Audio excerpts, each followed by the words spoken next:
अब सबसे पहला स्तंभ है ध्यान का, वो है आसन, पोस्चर जिसको बोलते हैं।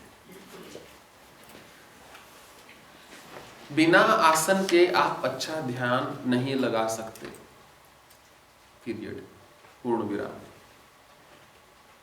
क्योंकि आसन में स्थित रहने के लिए आलस्य का त्याग करना पड़ता है, और ध्यान जो है अपने आप में एक शुद्ध चेतना की अवस्था होती है। यदि आसन नहीं तो ध्यान नहीं। हाँ, इतना हो सकता है कि आप शायद चौकड़ी ना लगा सकें, या एक सिद्धासन में या पद्मासन में या एक साधारण आसन में ना बैठ सकें। जिनको समस्या है कि हम सिर्फ कुर्सी पे ही बैठ सकते हैं, ठीक है, मान ली इतनी सी बात। परंतु कुर्सी पे भी बैठना तो पीठ सीधी करके, पीछे कुछ रखना है रख सकते हो, परंतु पीठ सीधी करके। जो लोग नीचे बैठे और बैठने में दिक्कत है, यदि आप एक पिलो या कुशन पर बैठेंगे सराहने पर, तो पीठ अपने आप सीधी हो जाएगी। जब हम चौकड़ी लगाते हैं, when we sit cross-legged, तो उससे क्या है, हमारी अपान वायु पर हम नियंत्रण करना सीख जाते हैं। अपान वायु पर नियंत्रण पाने के लिए चौकड़ी लगानी आवश्यक होती है। तो ध्यान का जो आसन होता है, उसके 8 लक्षण बताए गए हैं। पहला लक्षण होता है कि आपकी टांगे या तो पूरी तरह फुली क्रॉस्ड या आधी। शरीर से ऊपर उठना है तो एक शुरू से ही ढंग से चलना होगा। तो ये तो रही आसन की बात। 8 लक्षण है। पहला लक्षण होता है कि आप यदि ध्यान के आसन में बैठना है तो आप चौकड़ी लगा के बैठ सकें। और दूसरा, जो आपकी पीठ है वो एकदम सीधी होनी चाहिए, तीर की तरह। जो पीठ सीधी नहीं होगी, यदि आप आगे की ओर ऐसे झुकोगे तो आपको डिप्रेसिव थॉट्स आएंगे, आपको वो विचार आएंगे जो आपको आपकी मानसिक जो अवस्था है उसको नीचे की ओर लेकर जाएंगे। यदि आप ऐसे झुक के ध्यान लगाओगे, मन बोलता रहेगा बोलता रहेगा बोलता रहेगा। यदि आप पीछे की ओर हो तो आपको रेस्टलेस करने वाले विचार आएंगे, आपको व्याकुल करने वाले विचार आएंगे। यदि आप ऐसे हो, यदि आप दाईं ओर झुके हुए हो, तो आपको लेथार्जी होगी, आलस्य आएगा। यदि आप बैठे बैठे थोड़ा सा ऐसे हो गए ना, तो आपको आलस्य आना शुरू हो जाएगा। यदि आप ऐसे हो गए, बाईं ओर झुकेंगे, इतना सूक्ष्म होती है ऊर्जा। यदि आप बाईं ओर झुकेंगे तो आपको काम और वासना और सेक्सुअल ऐसे विचार अधिक आएंगे। तो ये सब प्रकार के विचार जो है ध्यान को भंग करते हैं। यदि आप सीधे हो गए और अपने चौकड़ी लगा ली, आपका 20% काम हो गया। अभी ऊर्जा के लिए, प्रवाह के लिए हमने ऐसे दरवाजे खोल दिए हैं। बचपन में होते थे ना, वो नाई के पास जाते थे। अब तो नहीं, मैं नहीं जाता, खुद ही करता हूँ। तो नाई के पास जाते तो वो शीशे लगे होते थे वहाँ, तो बड़ा आनंद आता था। शीशे में देखो, पीछे तक देखते ही देखते देखते इतने सारे देखते तो वो एक पूरी सुरंग सी जैसे बन जाती थी। तो यही ऊर्जा होती है। जब आप सीधे बैठे हैं तो आप ऊर्जा का प्रवाह ऐसे ऐसे चलेगा, साए साए साए साए साए। किसी भी संत को देख लीजिएगा कभी, जो श्रेष्ठ योगी की पहचान ही यही होती है। पुराने किसी भी संत की कोई देख लीजिएगा, कोई आपको ऐसे बैठा नहीं मिलेगा। कोई भक्त हो तो बैठ जाए, कोई योगी है तो ऐसे कभी नहीं बैठेगा। ऐसे बैठना योगी का काम ही नहीं। जिसको बैठते सारी 15 मिनट ऊंचे सिंहासन चाहिए बैठने के लिए, उसके पास प्रवचन सुनने चाहे चले जाना, ध्यान लोग सीखने मत जाना। वो नहीं बता पाएगा कुछ आपको गहराई, क्योंकि खुद ही सिद्ध नहीं किया है। तो पहला है चौकड़ी लगाना। दूसरा है आपकी जो पीठ है वो सीधी होनी चाहिए। और तीसरा है शोल्डर्स, जो कंधे हैं, ये ऐसे झुके नहीं होने चाहिए और बिल्कुल ऐसे नहीं बैठना है, बस नॉर्मल इवन होने चाहिए।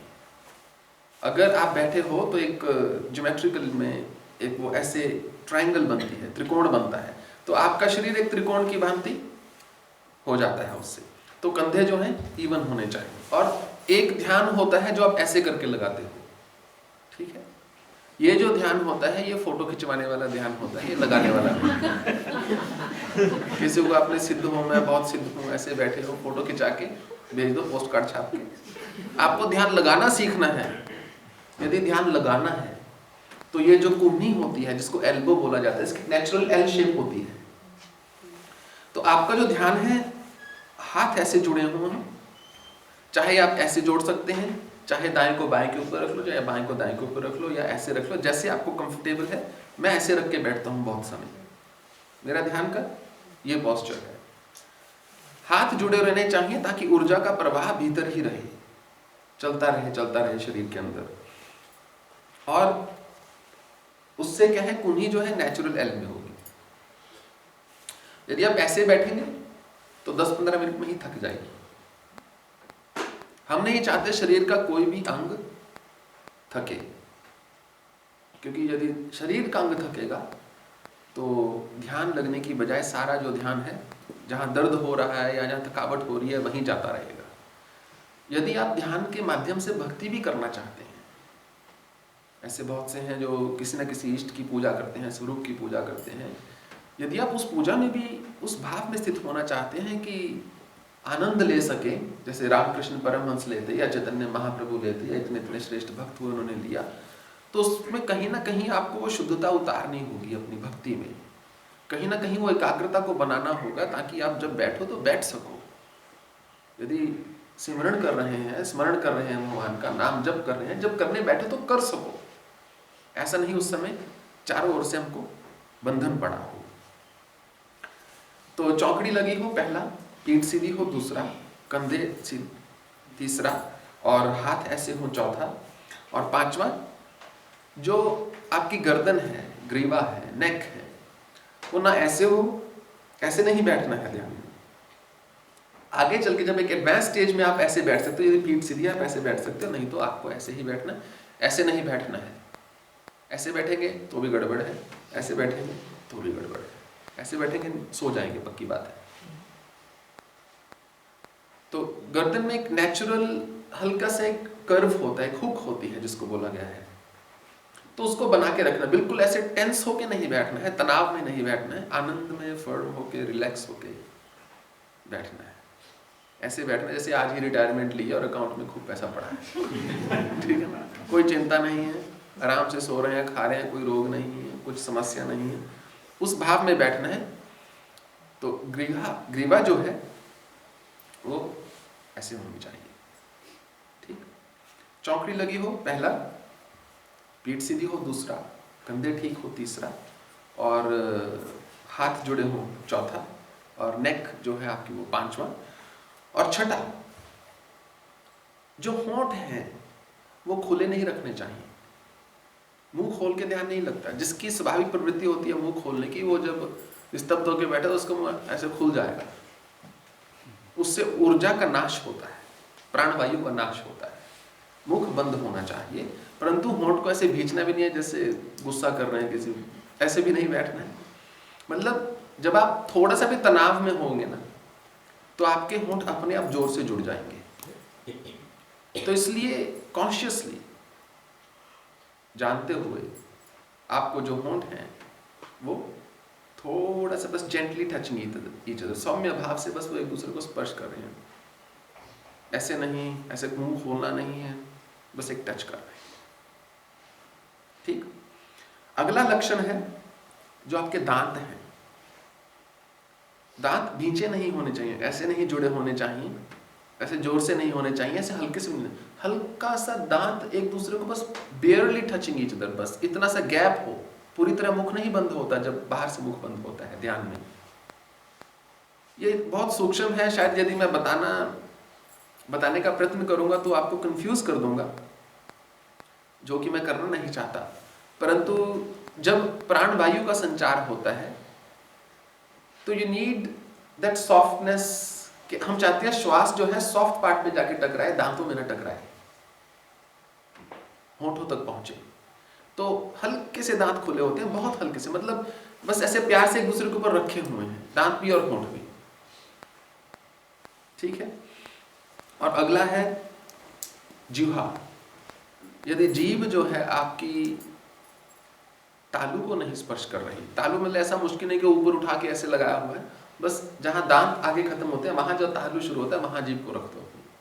जिस समय भी मैं बोल नहीं रहा होता, चाहे मैं ध्यान में हूँ या नहीं हूँ, मेरे इतने वर्षों का अभ्यास है, मेरी जिह्वा हमेशा तालु पे ही होती है। क्योंकि जब आप तालु पे जिह्वा लगाते हैं तो प्राण वायु को आप लॉक कर लेते हैं। श्वास से लिया, मुख से नहीं जा रहा, वो पूरा का पूरा भीतर जा रहा है, पूरी की पूरी वायु जो है भीतर जा रही है, प्राण ऊर्जा आपके भीतर जा रही है। तो तालु के साथ जीभ लगी हो, यदि नहीं लगाओगे तो जैसे जैसे आप ध्यान लगाएंगे उस अवस्था में बढ़ना शुरू करेंगे। समटाइम्स कई बार क्या होता है, मुख में थूक बनता है, सलाइवा बनता है।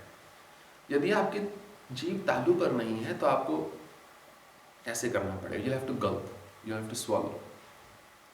उससे क्या है, शरीर का बोध वापिस आ जाएगा, समाधि, मान लो आप ईश्वर करे ऐसी अवस्था में पहुंचोगे समाधि की अनुभूति कर पाओ, वो अवस्था टूट जाएगी उसी क्षण। क्योंकि जैसे ही आप ऐसे करोगे उसी समय आपको गला याद आ जाएगा, थूक याद आ जाएगा, शरीर में वापस आ जाओगे।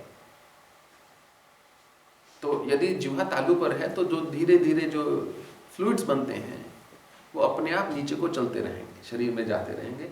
और उसके बाद अगला लक्षण होता है कि जो आपकी दृष्टि है, दो ही लोग हैं जिनकी दृष्टि एकदम स्थिर होती है,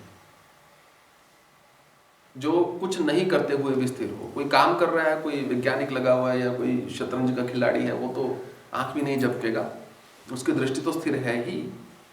परंतु उसके अतिरिक्त केवल दो ही प्रकार के लोग होते हैं जिनकी दृष्टि स्थिर होती है। एक तो वो है जो परम योगी है। दृष्टि स्थिर वही रख सकता है जिसने ध्यान को सिद्ध किया है। क्योंकि जब आप ध्यान लगाना शुरू करेंगे, जब आंखें बंद करके भी लगाएंगे, पीठ सीधी हो सकती है, गर्दन ठीक हो सकती है, सर सीधा हो सकता है, मन भी थोड़ा स्थिर हो सकता है, परंतु जो आंखों की जो आईबॉल्स हैं वो इधर उधर घूमती हैं, और जैसे ही हिलेंगी ध्यान टूट जाएगा। और सबसे सुंदर बात है, जैसे जैसे आपकी मन की एकाग्रता बढ़ेगी, आंखों की स्थिरता अपने आप बढ़ जाएगी। तो पहला वो व्यक्ति होता है जिसकी दृष्टि की स्थिरता होती है, जो परम योगी है। और दूसरा वो होता है जो अफीमची है। जिसने अफीम ली है वो भी आंख नहीं झपकेगा, ऐसे देखता रहेगा, सारी बात भी कर रहा है। अब आपको ध्यान से दृष्टि स्थिर करने के अफीम से वो आप उसका निर्णय खुद ले लीजिएगा।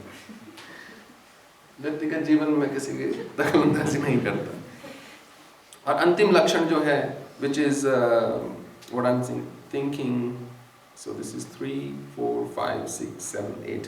I've already told you the 8 symptoms. 8 लक्षण मैंने बता दिया, परंतु एक जो मैं ऐड करना चाहूँगा वो है कि जब भी आप ध्यान लगाओ, एक हल्की सी मुस्कुराहट जरूर रखो चेहरे पे, अपने मुख पे।